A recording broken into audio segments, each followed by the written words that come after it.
Howdy folks, Kirk and Jason here with Kirk Giordano Plastering. Today I got something a little different to show you guys. Now this chimney here, they didn't like the lava rock or the flagstone that was here, so they removed it. When they removed it, they put this what is this called? Cement board on it. There's so many different cement boards that I lose track of them.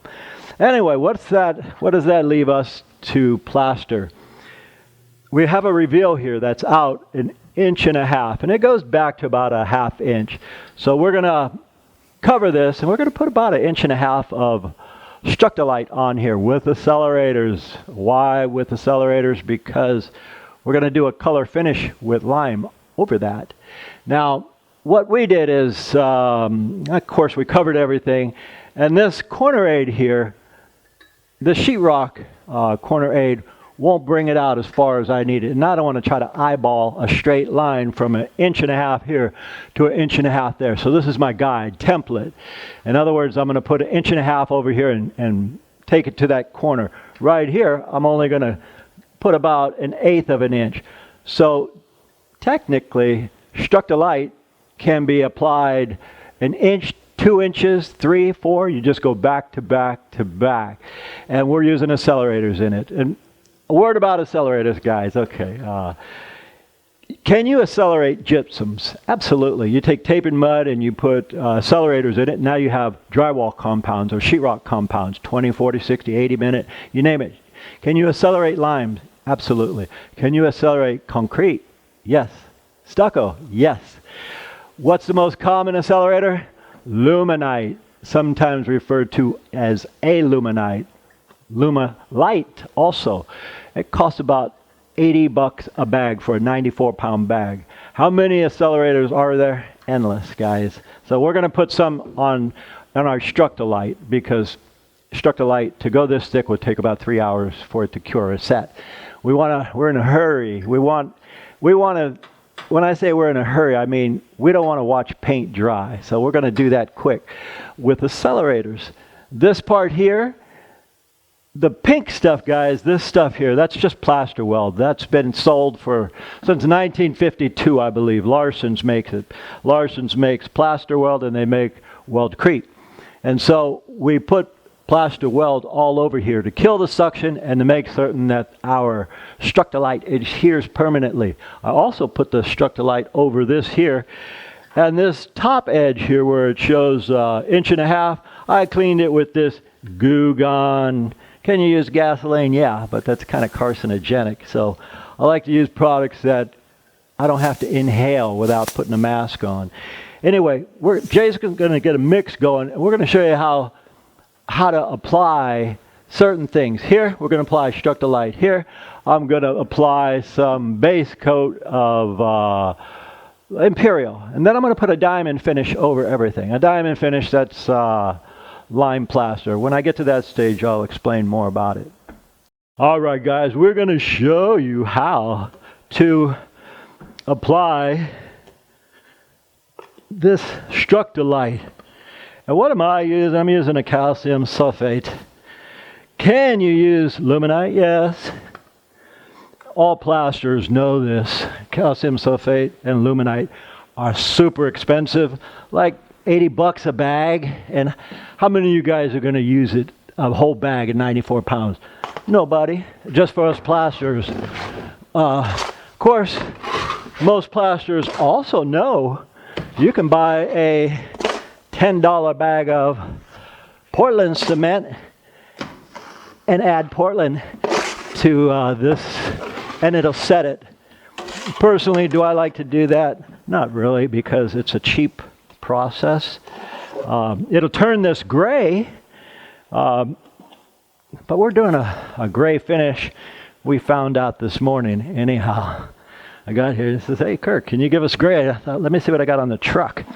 And sure enough, old Kirk had some gray. So what I'm basically doing now, guys, is I'm putting on a scratch coat. A scratch coat is considered necessary because nobody can put on, say, 2 inches or 1.5 inches at a time, even with accelerators.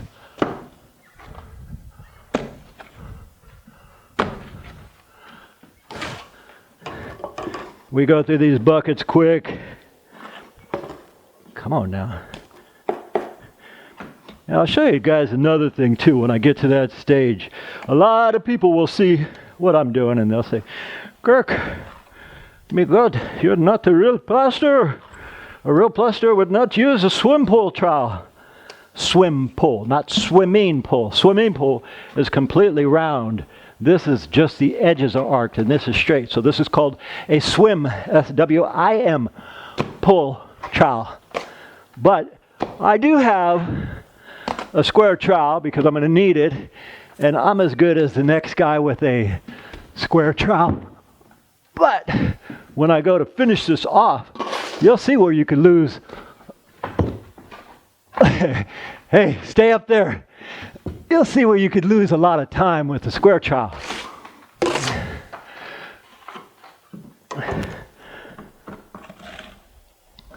What we're going to show you guys is I'm going to put on this bucket here, and Jay's going to mix me up another bucket with the same amount of accelerator in it. And when he does, let me try that again with the trowel. I'm amusing myself, guys, because I can. All right. Here's where a square trowel would come in handy, but I can use just the tip, the toe. I can use the toe of this thing and get that. Same applied here. Boom, just the toe. And lastly, take this, put it right where I need it, come up. And because this has the accelerator in it, I'm going to kind of darby it. This is called rodding. Now generally when you rod something, you take a straight edge or a darby. You say, what the heck's a darby? Well, a darby is a two-handled, usually magnesium piece of metal, and that makes it easy for guys like me to make the walls true and plumb.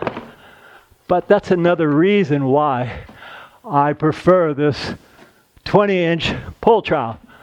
And again, when I go to do the finish, I'll show you what one of these guys will do. I mean, you'll be playing, trying to get the lines out, and I'm as good as anybody with a square trowel or a rectangle trowel. But as you try to put that finish coat on, you dig in, you put lines everywhere, and you get those lines out. It's too time consuming. This doesn't leave lines, guys. When I get to that stage, we'll show you, but we are working with a fast set perlite. What's perlite?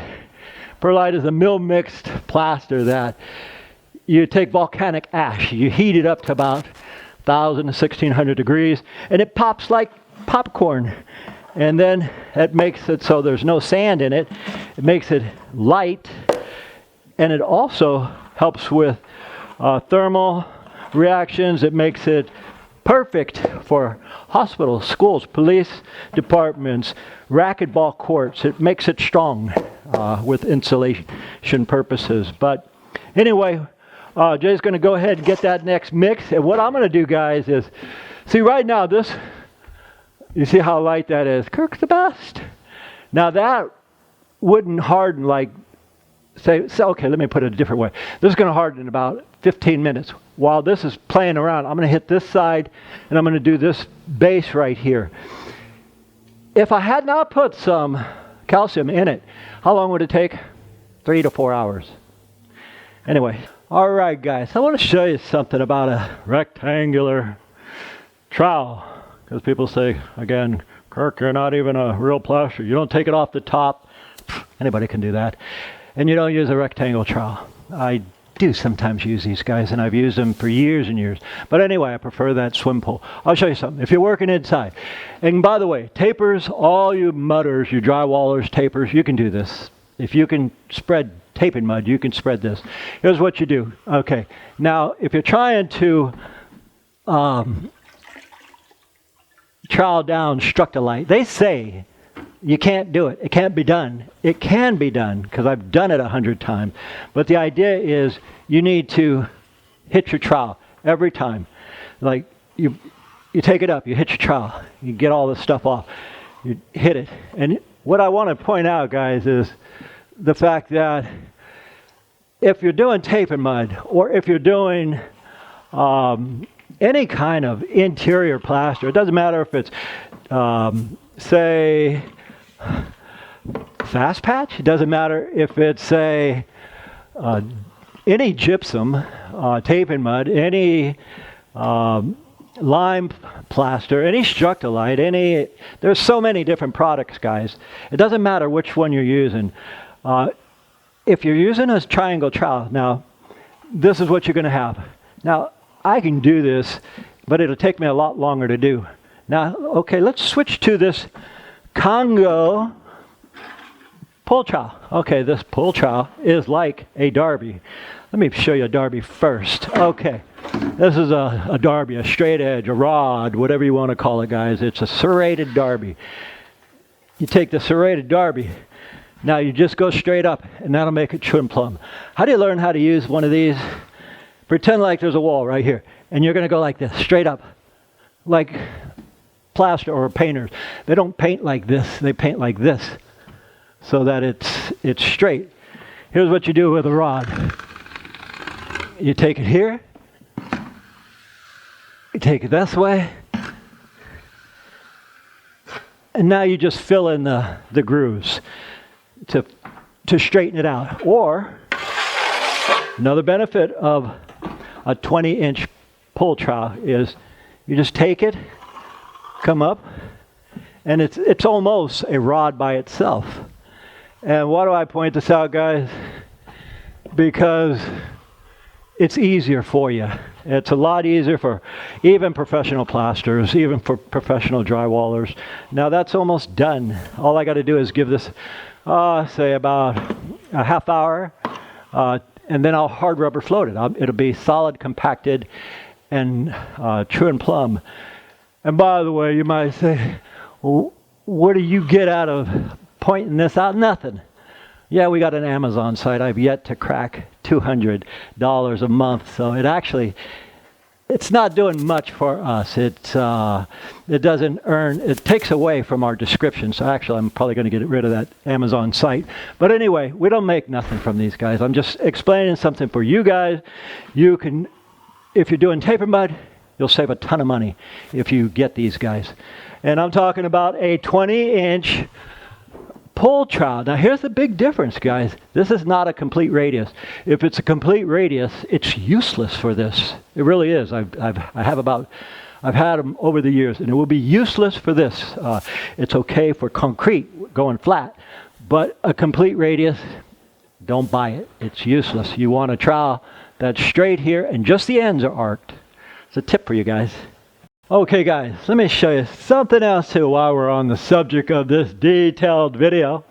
See the color difference? This is darkening, this is lighter. Now, that edge, if scraped on your body, would be like a razor blade.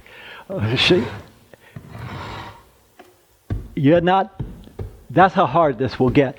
And the accelerator we use doesn't compromise the integrity of the product. It makes it stronger. That's why it costs so much. Anyway, as far as doing corners, since I've gone this far to show you stuff, let me go a little bit further. Then we're going to do the lime, and I'll show you a lot of techniques about lime too. Again, they say you cannot steel trowel this particular material because it's gluey. Not so, my friends. You can, but you keep your tools wet. What I did was, after I steel troweled everything, got everything true and plumb, I took a hard rubber float, which is, thank you, this. Then you just kind of go over it and you true it out. Okay, this dries it out. Is this ready for another coat? Sure. I mean, that's hard as a rock, and you can see the color differential. Why I like using this Congo trowel is For example, guys, I mean, I make my corners with my pull trowel. But if you don't have a pull trowel, or you say, man, I can't use that thing, this is how you do it with a rod. You take the rod, you go from this side upward, and then you take it here. See here? You put the mud on, and you just, that's called rodding. That's how you make a wall true and plumb. It works same outside as inside. Or, if you want to get pretty, use a different method, since I'm going all that way, you could use a wing tool. I don't particularly like wing tools myself, but you just take that down like so, and you take it up like so. And then the line that it will create, you could take your handy dandy Congo trowel and put water on it. Now, boom, it's done. You got to have water on that trowel, guys, with especially this particular gluey stuff. Anyway, what we're going to do is we're going to continue making it like this, true plumb, because we have another coat going on here. Could I put the color in this? I could, but, and can I match the finish here? I could, but we're going to do a diamond anyway, just because we can. We'll show you that after lunch. All right, guys, we're going to show you how to apply over this a lime finish. Now, we're using Diamond. And here, guys, I got to hustle. No more messing around, taking my time. Why? Because this is going to set up instantly on here. As fast as I put it on, it's going to suck it up. What's going to suck it up, guys? This is porous, and I've already wet it a few times. So as fast as I put this on, it sucks the moisture right out of this. And we're going with a particular color. Like I tell everybody, will it remain that color? We'll see. With interior plasters, such as this right here, all you can do is add it in the mix, and if it comes out exact the way you want it, consider yourself lucky. Because this, a color coat, cementitious finish on the outside, it's easy to do, but when you add color to Diamond, that's almost impossible to get a perfect finish. So we're not trying to get perfection, because I don't think we can. What we're trying to do is give it some color. They wanted a gray, so we added some, I think it's, what color, Jay? I think it was Dove Gray. Dove Gray. So we went with Dove Gray, and we're not sure of the color it's going to remain. That's because it's not a perfect science. Anyway, you could see what color it looks like, and with all diamond finishes, you put it on, and again, the wall's sucking the moisture out of it, so we've got to hustle to put it on. And with all these corners, it makes it a bit of a challenge. How thick? 1/8, 1/16 to 1/8. Can I go 1/4? Sure, I can go that much if I have to. Now what I'm going to do is get these two big walls, and then come back with the two side walls. Well, while I'm doing this, I'll explain something else. Now, we're using Diamond. Now, Diamond is, you could say, oh wow, it's already setting. Diamond is a lime plaster. What happens to lime plaster when it's dry? It turns back into limestone. So what I'm going to do, because I can see it drying already, is I'm just going to do this one wall right here. I planned on doing the whole wall, all of it, and then coming back and plastering it in. But because this is already dry and I can see it, the moisture being sucked out, I'm just going to hit this one wall right here. Okay.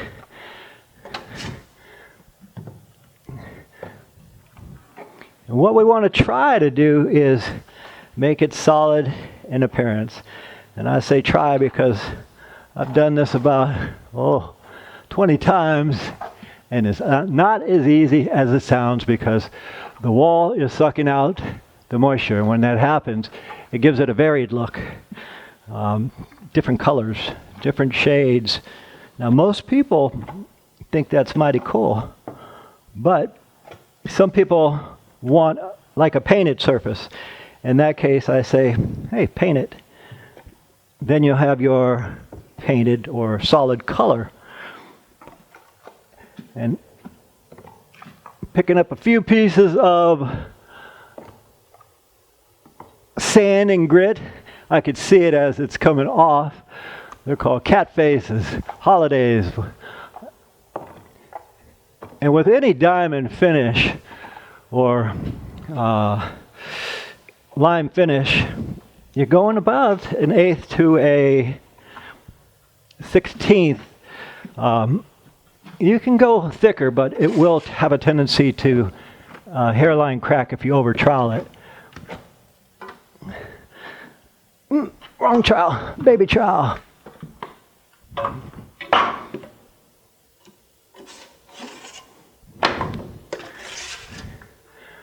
Blam. Come on now.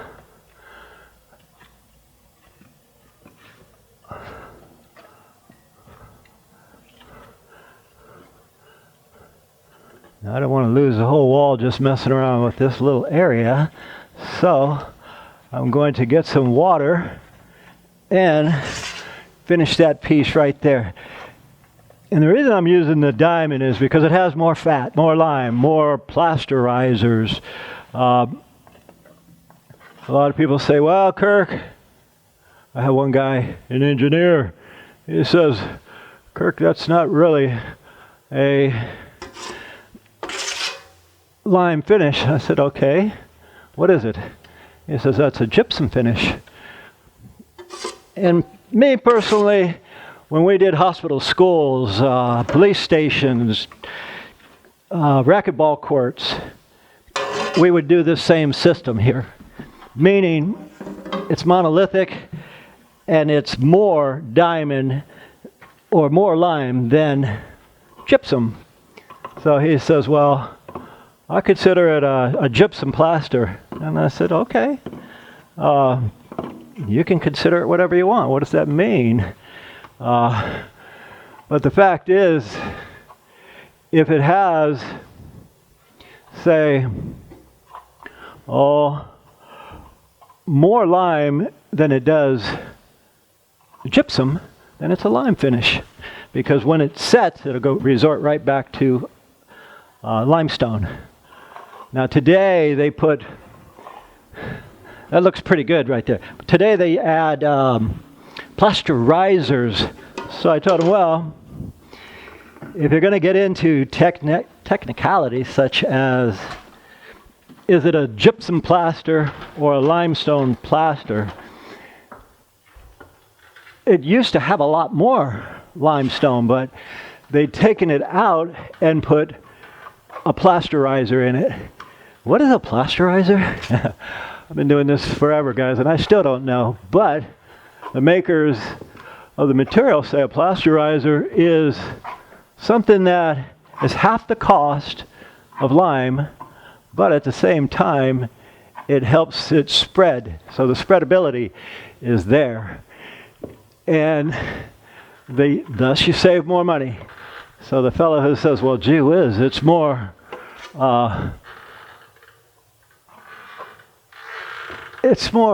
gypsum than lime. I can't argue that because I'm not sure what the plasterizer really means. Only because that saves money. So we don't go there. Anyway, they do sell also red top. Now, red top is used a lot in the UK. It's a gauging plaster, just like this one is supposed to be. And when people say, well, I've seen it sold on I Googled it, and it's sold at Home Depot. I say go try to find it at Home Depot. Go try to find it at Westside Building Materials. You're not going to. And the reason you're not going to is because it's not sold here. It's sold mainly in Europe, where they have limestone quarries, so they're cheaper. It's like plaster of Paris. Guess where plaster of Paris comes from? Paris, because they have a huge yard there, limestone yard. So anyway, what I'm getting at is when some people say, well, gee, you can use red top? Try to find it in all the places that say, hey, we sell it here. Now, could it be that just maybe, they say they sell that, so when you're at that store, you think, man, you don't have it, and I've already looked at 10 stores, all say they have it, but they don't. Could it be they just want to get you there to buy a comparable type of material? You betcha. So, with this particular material, going back to what that fella said, yeah, it could be more gypsum, but the reality is that's all that's on the market here. So if it says it carries more lime or more gypsum, that's just a matter of wording, guys. This is the best you're going to find. The Diamond, it has more fat than Imperial and more fat than most products. So you get what you got and you do the best you can with it.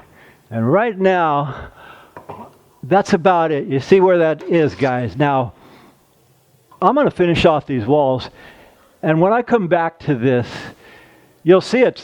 I can look at it, and I know my shades, it's probably going to look like this color here, because it goes on darker and it dries much, much lighter. So we'll see what it looks like in about, I would say, 15 minutes. All right, guys, I'll tell you what goes on in the mind of a stucco applicator.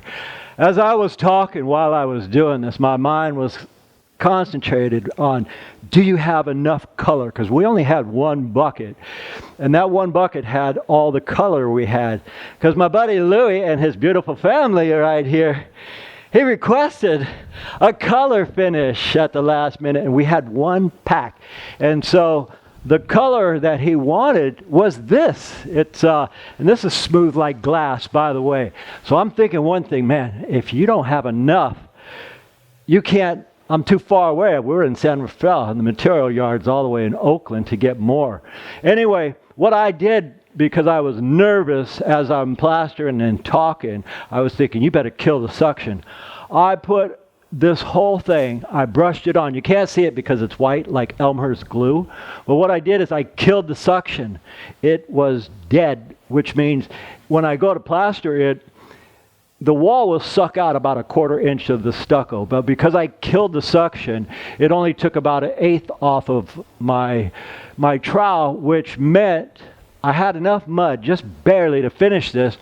But more importantly, it darkened the color. Louie, you got that one little sample, please? I want to show these guys, because this is a mistake, guys. It wasn't intentional. I'm not that good, guys.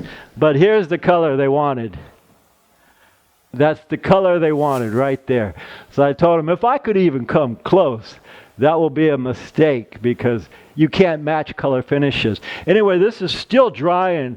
And the reason I point that out is because it dried darker instead of lighter, because we destroyed any suction. It didn't suck right in. So I thought I'd point that out, because that's the first time I've seen it darken. And so all you plasters who do this for a living, you're going to say, hey, how'd that darken? Kill the suction. I just learned it myself after 40 years. Anyway, my name is Kirk. We thank you guys for watching, and as usual, live long and plaster. All right, folks, we've reached the end of another video. As always, we thank you for watching. If you enjoy what we're putting out for you guys, please like and subscribe to keep supporting us. And as usual, from the entire Giordano family, We'll see you on the next one.